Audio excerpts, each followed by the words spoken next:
저는 북한을 탈출했지만 더 나쁜 사격에 직면했어요. 안녕하세요. 김미라입니다. 저는 오늘은 제가 항상 미루고 싶었던 이야기를 하려고 합니다. 많은 분이 제게 물어보셨어요. 어떻게 한국에 오게 되었나요? 무엇 때문에 목숨을 걸었나요? 저는 사랑을 찾아서 그리고 빛을 찾아서 이곳에 왔습니다. 하지만 그 과정이 얼마나 아찔하고 무서웠는지 오늘 처음으로 여러분께 모두 말씀드리려고 합니다. 제 이야기는 평양의 한 예술 가정에서 시작됩니다. 그곳에서 저는 제가 특별하다고 믿으며 자랐죠. 하지만 그게 전부 거짓이었다는 걸 저는 너무 늦게 깨달았습니다. 제가 태어난 곳은 평양입니다. 북한에서 평양에 산다는 것은 여러분이 생각하는 것보다 훨씬 큰 의미가 있어요. 평양은 선택받은 사람들만 살 수 있는 곳이거든요. 저희 아버지는 무역 관련 일을 하셨고 어머니는 예술단에서 일하셨어요. 그래서 저도 자연스럽게 예술을 배우며 자랐습니다. 피아노, 성악, 무용. 어렸을 때부터 너는 장차 인민배우가 될 거야. 라는 말을 들으며 컸죠. 지금 생각하면 우습지만 그때는 정말 제가 특별한 사람이라고 믿었어요. 평양에 살고 예술을 하고 가끔 고기도 먹을 수 있는 그게 북한에서는 잘 사는 것이었으니까요. 하지만 10대 중반이 되면서 뭔가 이상하다는 걸 느끼기 시작했어요. 공연을 하러 지방에 내려갈 때가 있었는데요. 그곳 사람들의 모습이 평양과는 너무 달랐어요. 너무 말랐고 옷도 남루했고 아이들 눈에서 생기가 없었죠. 한 번은 공연 후 숙소로 돌아가는데 길가에 쓰러진 할머니를 봤어요. 주변 사람들은 그냥 지나쳐 가더라고요. 저도 그냥 지나쳤습니다. 그게 당연한 거라고 배웠으니까요. 그때부터였던 것 같아요. 뭔가 잘못됐다는 생각이 조금씩 들기 시작한 게 제가 23살이 되던 해였어요. 예술단 동료들 사이에서 소문이 돌았죠. 해외 식당 일꾼을 선발한다고요. 해외 식당이라는 건 북한이 외화벌이를 위해 중국, 동남아시아, 러시아 등에 운영하는 식당입니다. 그곳에서 일하는 것은 북한에서는 정말 큰 영광이에요. 월급도 받고 외국 생활도 하고 가족에게도 명예가 되니까요. 선발 과정이 정말 까다로웠어요. 먼저 성분 조사가 들어갑니다. 3대가 다 깨끗해야 해요. 할아버지, 아버지에 이르기까지 당에 충성했는지, 남조선과 연결된 사람은 없는지. 그 다음은 실력 평가죠. 노래, 춤, 서빙, 외국어. 모든 걸 테스트 받았어요. 마지막으로 사상 검증. 당신은 왜 해외에 나가고 싶습니까? 해외에서 자본주의 문물을 접하면 어떻게 하겠습니까? 저는 모든 과정을 통과했습니다. 최종 합격 통보를 받았을 때 정말 기뻤어요. 부모님도 너무 좋아하셨죠. 어머니가 이렇게 말씀하셨어요. 미라야, 너는 우리 집안의 자랑이야. 외국에 나가서 우리 공화국의 우수성을 보여주렴. 아버지는 제 손을 꼭 잡으시면서 조심해서 다녀오너라. 그리고 절대 이상한 생각하지 말라고 하셨어요. 지금 생각하면 아버지도 뭔가 느끼셨던 것 같아요. 딸이 나가면 다시 못 볼 수도 있다는 걸. 2015년 5월 저는 동남아의 한 국가로 출국했습니다.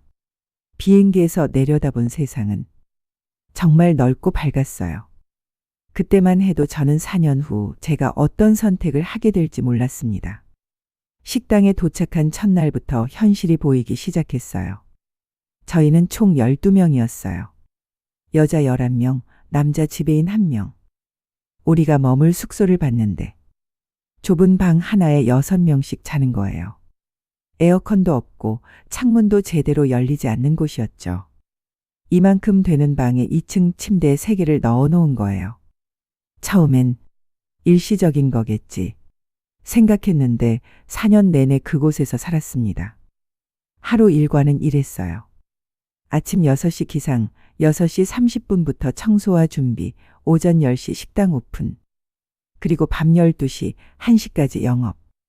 낮에는 손님 서빙하고, 저녁에는 공연하고, 손님들과 함께 노래 부르고 춤추고.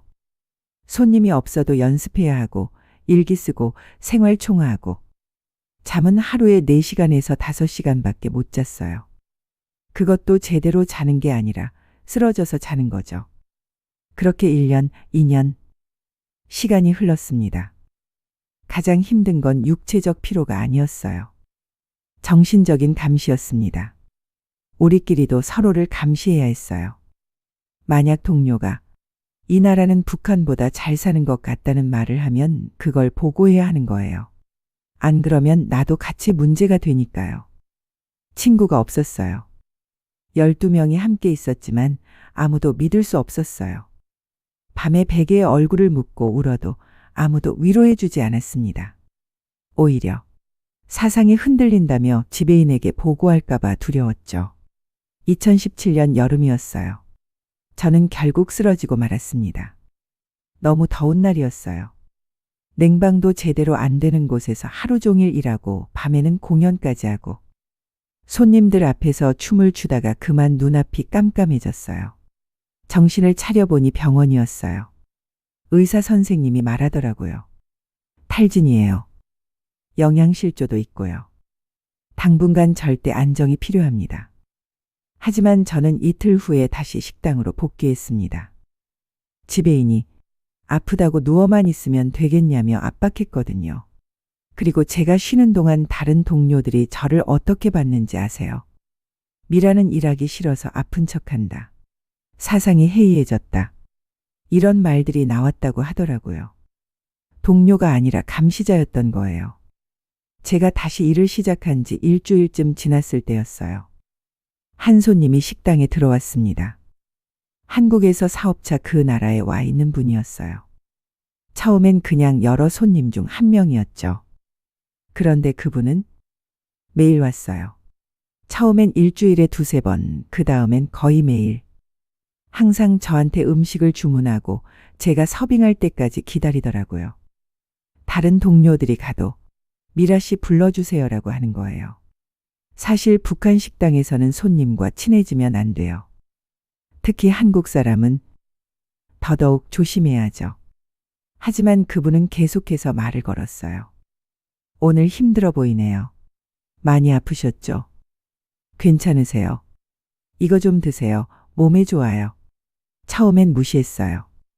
대답도 짧게만 하고 눈도 마주치지 않으려고 했죠.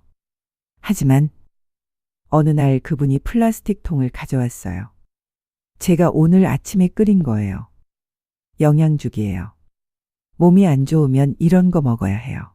제가 평양을 떠나온 후 4년 만에 처음으로 누군가 저를 걱정해 준 순간이었어요. 그날 이후 그분은 거의 매일 죽을 가져다 주었어요. 호박죽, 잣죽, 전복죽. 매번 다른 종류였죠. 비타민도 주고 과일도 주고. 저는 혼란스러웠어요. 이 사람은 왜 이러는 걸까? 나한테 뭘 바라는 걸까? 북한에서는 대가 없이 주는 게 없거든요. 모든 게 조건부예요. 그래서 어느 날 물어봤어요. 손님이 없는 시간에 조용히 다가가서 왜 저한테 이러시는 거예요? 저한테 뭘 원하세요? 원하는 거요? 아무것도 없어요. 그냥 아픈 사람이 있는데 그냥 지나칠 수가 없어서요. 그 사람, 제 여동생이 한때 많이 아팠었어요. 그때 주변 사람들이 많이 도와줬죠. 그래서 저도 누군가 아프면 그냥 지나칠 수가 없어요. 그 순간 제 안에 뭔가가 무너졌어요.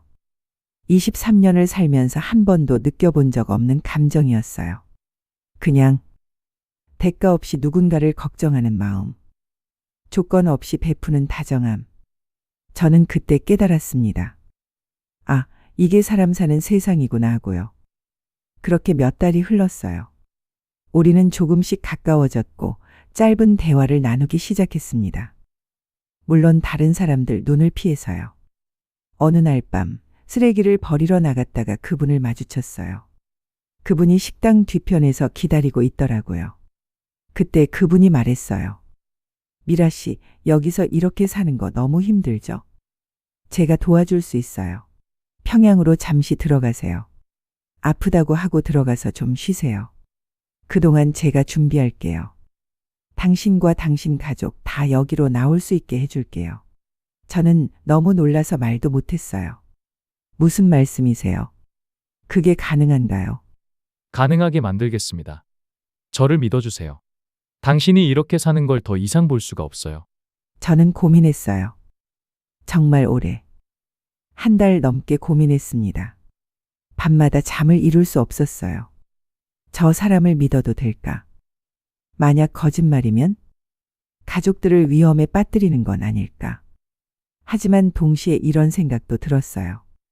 이대로 평생을 살 수는 없어. 몸도 마음도 다 망가지고 있었거든요. 그리고 무엇보다 저는 그 사람을 사랑하게 되었습니다. 사랑이 뭔지도 모르던 제가 생전 처음 누군가를 온 마음으로 믿고 싶다는 감정을 느꼈어요. 그래서 결정했습니다. 2018년 12월 저는 어머니가 많이 편찮으시다는 핑계로 평양 귀국 허가를 받았어요. 몇 년 만에 돌아간 평양. 공항에 내리는 순간부터 뭔가 이상했어요. 거리가 너무 어두웠어요. 예전에는 그래도 큰 길에는 가로등이 켜져 있었는데 이제는 주요 건물 몇 개만 불이 들어오고 나머지는 전부 암흑이었어요. 집에 도착해서 더 큰 충격을 받았습니다. 집에 전기가 하루에 2~3시간밖에 안 들어왔어요. 한여름인데도요. 에어컨은커녕 선풍기도 못 켜는 거예요. 이렇게 부채질하면서 밤을 지새웠어요. 너무 더워서 잠도 못 자고. 그리고 물이 안 나왔어요. 수도를 틀어도 물이 한 방울도 안 나오는 거예요. 어머니가 지금 한 3일째 물이 안 나온다고 하시더라고요. 우리는 멀리 공동 우물까지 가서 물을 길어와야 했습니다. 그 무거운 물통을 들고 계단을 올라오는데 저는 그때 깨달았어요. 내가 4년 동안 해외에서 벌어들인 외화가 도대체 어디로 간 걸까? 우리는 하루에 15시간씩 일했어요. 밤늦게까지 손님들 앞에서 웃고 노래하고 춤추고 그렇게 번 돈이 인민들한테 돌아온 게 하나도 없었던 거예요. 밤이 되면 집집마다 촛불을 켰어요. 21세기인데 촛불로 생활하는 거예요. 저는 충격에 빠져서 며칠 동안 아무 말도 못했습니다. 그리고 가장 무서웠던 건 사람들이 너무 말랐어요. 길을 걷는 사람들 표정에 생기가 없고 아이들도 웃지 않고 제가 이렇게 살 수 없다고 어머니께 말씀드렸더니 어머니가 조용히 입을 막으면서 쉿 그런 말 하지 마라. 벽에도 귀가 있다고 하셨어요. 그 순간 저는 완전히 결심했습니다. 여기는 내가 살 곳이 아니다. 나는 나가야 한다. 평양에 온 지 2주쯤 됐을 때 그분한테서 연락이 왔어요. 물론 은밀하게요. 북한에서는 일반 휴대폰으로 해외 연락이 안 돼요. 하지만 저는 중국 전화기를 하나 갖고 있었어요. 식당에서 일할 때 몰래 구입한 거였죠. 국경 지역 가까이 가면 중국 통신망이 잡히거든요. 새벽 3시 가족들이 다 잠든 시간에 저는 조용히 옥상으로 올라갔어요. 떨리는 손으로 전화기를 켰죠. 미라 씨 괜찮아요. 준비 다 됐어요? 저 무서워요. 정말 할 수 있을까요? 할 수 있어요. 제가 다 준비했어요. 다음 달 15일 식당으로 복귀한다고 하세요. 제가 그때 맞춰서 갈게요. 가족들은요? 부모님도 나중에 나올 수 있나요? 최선을 다해 볼게요. 일단 당신부터 안전하게 나와야 해요. 그래야 나중에 가족들도 도울 수 있어요. 전화를 끊고 옥상에 주저앉았어요. 하늘을 봤는데 별이 정말 많더라고요. 저 별들 넘어 어딘가에 자유가 있을까? 그런 생각을 했어요. 그리고 결심했죠. 가자. 이제는 정말로 가자. 다음 날부터 저는 조심스럽게 준비를 시작했어요. 하지만 가져갈 수 있는 게 별로 없었어요. 옷 몇 벌, 돈 조금, 그리고 가족 사진 한 장. 그게 전부였어요. 이 사진을 가져갈까 말까 정말 고민했어요. 혹시 검문에 걸리면 위험할 수도 있으니까요. 하지만 가져가기로 했습니다. 이게 가족과의 마지막일 수도 있으니까요. 떠나기 전날 저녁 가족들과 마지막 식사를 했어요. 어머니가 그나마 있는 재료로 음식을 만드셨죠. 밥을 먹는데 자꾸 눈물이 나오는 거예요. 어머니가 왜 우니 하셔서 아니에요. 그냥 오랜만에 어머니 음식을 먹으니까 좋아서요라고 했어요. 거짓말이었죠. 사실은 이게 마지막일 수도 있다는 생각에 너무 슬펐던 거예요. 아버지는 제 손을 잡으시면서 미라야, 식당에서 조심하고 이상한 생각하지 말고 당에 충성하면서 살아라고 하셨어요. 저는 네, 아버지 하고 대답했어요. 마지막으로 두 분께 큰절을 올렸습니다. 식당으로 돌아온 다음 날 저녁이었어요.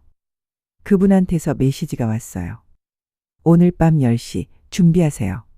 심장이 미친 듯이 뛰었어요. 손이 떨려서 제대로 움직일 수가 없었죠.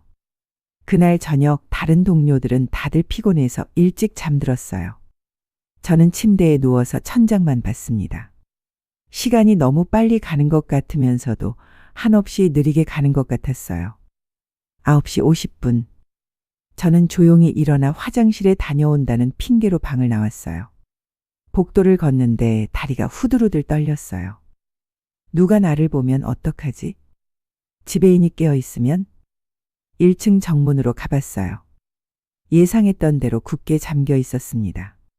자동 잠금 장치에 CCTV까지. 절대 열 수 없었죠. 뒷문도 확인했어요. 역시 잠겨 있었어요. 출구가 없었습니다. 그때 문득 생각이 났어요. 창문이 있어. 저는 숨을 죽이고 계단을 올라갔어요. 3층 끝에 있는 창문으로요. 창문을 열었을 때 바깥 공기가 확 들어왔어요. 내려다 보니까 2층 지붕이 보였어요. 높이가 정말 높았어요. 떨어지면 다칠 게 분명했죠.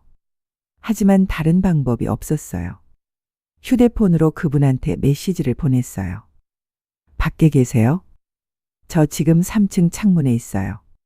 답장이 바로 왔어요. 봤어요. 내려올 수 있어요.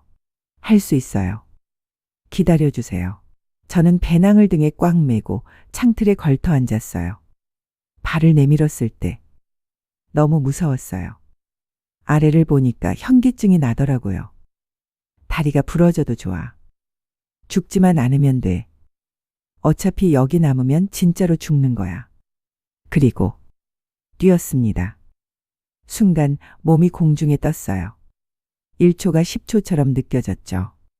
아, 나 지금 떨어지고 있구나. 쿵. 2층 지붕에 부딪혔어요. 다리가 너무 아팠어요. 하지만 움직일 수는 있었어요. 저는 재빨리 일어나서 지붕 가장자리로 갔습니다. 이제 1층으로 내려가야 했어요. 하지만 여기서 바로 뛰기에는 너무 높았어요. 저는 지붕 가장자리에 매달렸습니다. 두 손으로 지붕 끝을 꽉 잡고 발을 허공에 뻗었어요. 온 힘을 다해 버티다가 놓았습니다. 다시 한번 떨어졌어요. 이번엔 땅으로. 쿵. 발목에 충격이 왔어요. 너무 아팠지만 비명을 참았어요. 그때 어둠 속에서 누군가 달려왔어요. 그 사람이었어요. 괜찮아요. 다쳤어요. 빨리 가요. 이쪽이에요. 차가 저기 있어요. 저희는 미친 듯이 뛰었어요. 뒤에서 누군가 소리치는 것 같았지만 뒤돌아볼 여유가 없었어요. 차에 탔을 때 그분이 엑셀을 밟았어요. 차가 굉장한 속도로 달렸습니다. 뒤를 봤더니 식당 불이 하나둘씩 켜지기 시작하더라고요. 누군가 제가 없어진 걸 알아챈 거죠. 빨리요, 더 빨리요. 저는 계속 그렇게 말했어요. 그분은 말없이 계속 달렸습니다. 30분쯤 달렸을까요? 안전한 곳에 도착했을 때 저는 그제야 제 몸을 봤어요. 스타킹은 완전히 찢어져 있었고 팔과 다리는 온통 긁혀서 피가 나고 있었어요. 발목이 퉁퉁 부어올랐죠. 하지만 저는 웃었어요. 처음으로 제 의지로 선택한 거였거든요. 나는 자유를 향해 뛰었고 성공했어요. 그분이 제 손을 꼭 잡으면서 잘했어요. 정말 잘했어요라고 말했을 때 저는 그때 처음으로 안전하다는 걸 느꼈습니다. 여러분, 탈출이 끝이 아니었어요. 오히려 시작이었습니다. 저희는 일단 라오스로 향했어요. 거기서 한국 대사관에 가서 도움을 요청할 계획이었죠. 그런데 그분이 제가 아는 브로커가 있어요. 한국 사람이에요. 탈북자들 많이 도와줬대요. 이 사람한테 연락하면 빠르고 안전하게 갈 수 있을 거예요. 라고 했어요. 저는 그때 말렸어야 했어요. 그냥 대사관으로 가요. 라고 했어야 했죠. 하지만 저도 겁이 났어요. 대사관에 가면 시간이 오래 걸린다는데 그 사이 북한에서 사람을 보내면 어떡하지? 그렇게 그 브로커를 만났습니다. 40대 중반쯤 되어 보이는 한국 남자였어요. 처음엔 굉장히 친절하더라고요. 걱정하지 마세요. 제가 이런 일 많이 해봤어요. 안전하게 한국까지 보내드릴게요. 그리고는 돈 얘기를 꺼냈어요. 비용이 3천만 원 정도 들 거예요. 여권 만드는 비용, 항공권, 현지 협조자들 비용 다 포함해서요. 3천만 원. 엄청난 돈이었죠. 그분은 한국에 있는 가족들한테 연락해서 돈을 마련했어요. 송금하는 데만 며칠이 걸렸습니다. 돈을 보냈어요. 그런데 며칠 후 그 브로커가 다시 나타났어요. 미안한데 비용이 더 들어요. 라오스 경찰한테 뇌물 줘야 하고 여권 만드는데 문제가 생겼어요. 2천만 원 더 필요해요. 2천만 원을 더 달라고요. 저희는 이미 3천만 원을 줬는데 그분은 또다시 가족들한테 연락했어요. 빚을 내고 집을 담보로 잡고 그렇게 2천만 원을 더 마련했습니다.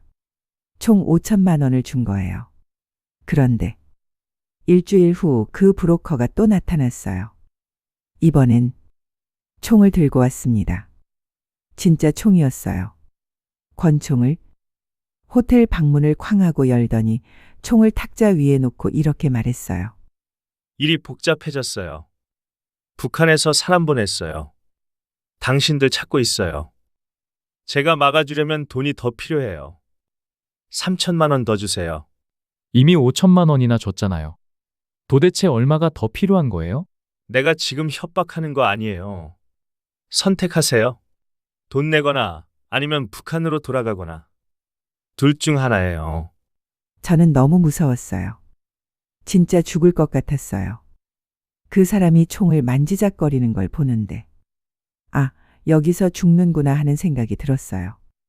그날 밤 저희는 도망쳤습니다. 브로커가 잠깐 자리를 비운 사이 저희는 짐도 제대로 못 챙기고 호텔을 빠져나왔어요. 택시를 잡아 타고 국경으로 가주세요. 태국 국경으로요. 라고 했습니다. 태국으로 가는 버스를 탔어요. 그런데 버스 안에서도 계속 뒤를 돌아봤어요.